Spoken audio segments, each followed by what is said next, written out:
लंबू, टिंगू और एलियन। गांव में पुराने पीपल पेड़ के नीचे हमेशा लोग होते थे। सुबह से लेकर शाम तक निठल्ले लोग यहाँ वहाँ बतियाते रहते थे और कामकाज वाले घड़ी भर वहाँ ठहरते, हाल चाल लेते और अपने रास्ते निकल जाते। लंबू भी खाली वक्त में वहीं पड़ा रहता था।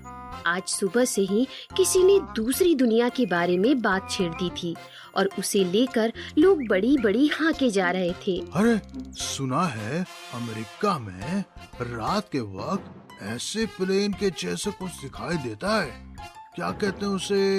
हेलीकॉप्टर? अरे अरे वो नहीं, कुछ अलग ही दिखता है जिसमें दूसरी दुनिया के लोग आकर अमेरिका में चक्कर लगाते हैं।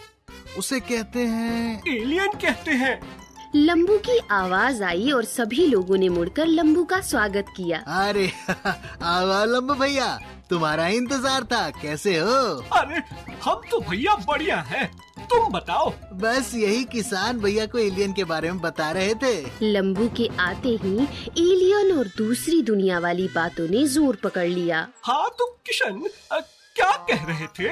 वही भैया, एलियन की बात कर रहा था। अमेरिका में पाए जाते हैं, वो भी रात के वक्त। और वो आते कहाँ से हैं? हालांकि किशन को कुछ पता नहीं था, वो बस मन में आई बातें बता रहा था, लेकिन सबको यकीन जरूर हो रहा था। वो आते कहाँ से हैं? रात को दिखते हैं, मतलब चांद तरफ से आते होंगे। ये सब दिखता है वहाँ। अरे भाई, अमेरिका है वो, बस वहीं ये सब नजारे देखने को मिलते हैं। सब लोग किशन की बातों में आ गए। ये देखकर फटाक से लंबू ने बात घुमाई और सब गांव वालों का ध्यान अपनी तरफ खींचा।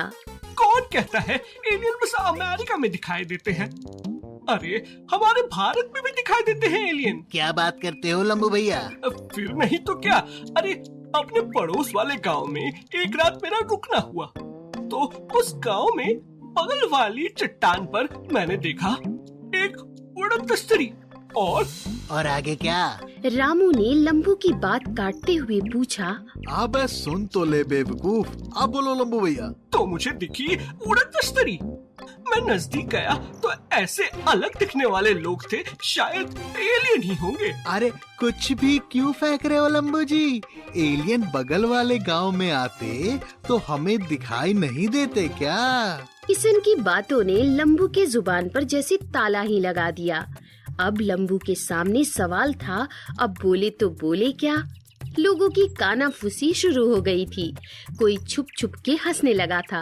तभी लंबू ने आवाज चढ़ाकर किशन को जवाब दिया। अरे भाई किशन, एलियन क्या तुम्हें खत लिख कर आएंगे यहाँ? और एलियन है वो, कोई मंत्री नहीं कि आने पर नगाड़े पीटे जाएंगे। लंबू का ताना सुनकर वहाँ हंसी का माहौल बन गया। सब लोग किशन की तरफ देखकर हंसने लगे। लेकिन सवाल तो फिर भी बाकी है, वो आए कब थे? वो चुपके से आते हैं पूर्णिमा की रात को। अरे भाई मैंने खुद देखा है। लंबू के ऐसे कहने पर लोग आपस में बात करने लगे। सुना तुमने? लंबू ने खुद एलियन को अपनी आंखों से देखा है। बड़े ही डेयरिंग बाज हैं लंबू जी। रामू, जग्गू और भी बाकी लोग लंबू की बातों में बह गए थे, लेकिन किशन अभी भी खामोश था। उसने झट से कहा, ठीक है, मान लेते हैं लंबू जी ने पूर्णिमा की रात को एलियन को देखा, तो फिर 3 दिन बाद आने वाली पूर्णिमा को वो हम सबको भी एलियन दिखाएंगे। क्या कहते हो दोस्तों? लेकिन ये वो अगर वो आए ही नहीं इस बार, अगर वो आए ही नहीं तो? ऐसे कैसे? आपने ही तो कहा था ना वो पूर्णिमा की रात को आते हैं। कोई बहाना नहीं चलेगा लंबू भाई, आपको हमें ले जाना ही होगा। लंबू हड़बड़ा गया था। अब क्या करे उसकी समझ में नहीं आ रहा था। लोग भी लंबू से पूर्णिमा की रात मिलने का वादा लेकर वहाँ से जाने लगे। देखो अरे मेरी बात सुनो, अगर वो नहीं आए तो मैं क्या करूँगा? किशन भाई सुनो तो। लेकिन तब तक सब लोग जा चुके थे और लंबू अकेला परेशान खड़ा था और उसे कुछ भी समझ में नहीं आ रहा था कि वो क्या करे। दिन भर भटकने के बाद जब वो घर की ओर जा रहा था तो उसे टिंगू की याद आई और वो सीधे उसके घर पहुंचा। टिंगू भाई, अब बस तुम ही हो जो मुझे बचा सकते हो।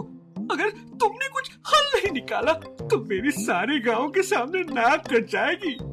अरे लेकिन हुआ क्या है ये तो बताओ। और लंबू ने अपनी राम कहानी कहना शुरू किया। अरे क्या बताऊं टिंगू, मैंने ऐसे ही कह दिया कि बगल वाले गांव में चट्टान पर मैंने एलियन देखा है और अब सब गांव वाले जिद पकड़ के बैठे हैं कि उन्हें भी एलियन देखा है।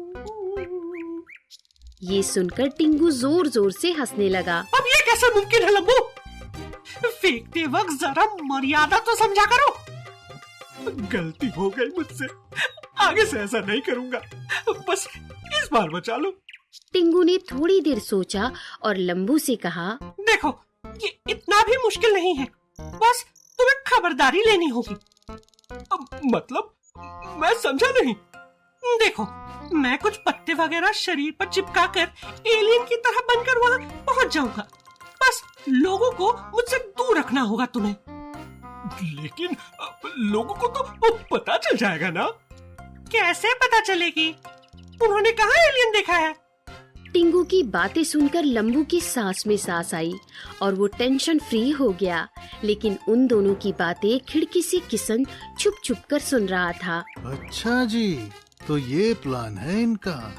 बेटा लंबू, मैं तुम्हारी नाक कटवा कर रहूंगा। तय किए मुताबिक पूर्णिमा की रात को खुद को किशन ने सब लोगों को इकट्ठा किया। चलो भाइयों चलो, आज लंबू जी हमें एलियन दिखाएंगे। चलो चलो जल्दी चलो।